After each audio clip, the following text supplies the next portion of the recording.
Kami po ang mga batang mangsasaging nanggaling kami sa mga sagingan ng Davao. Iisa talaga ang pangarap namin mula nung bata pa kami. Ayun ay ang mag-perform kami ng musical theater. Kaya nung nagkaroon ng chance na mag-join kami dito sa Showtime, na problema kami. Wala man may kwarta ba? Pasalamat yun kami kay Sir Rasmus o kay Sir John, kay Ma'am Melissa na nagtulong talaga sila sa amin.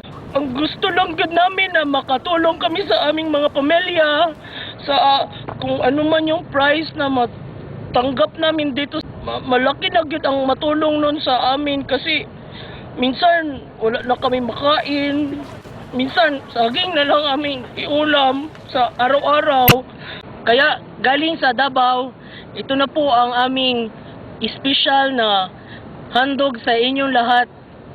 Kami po ang Panana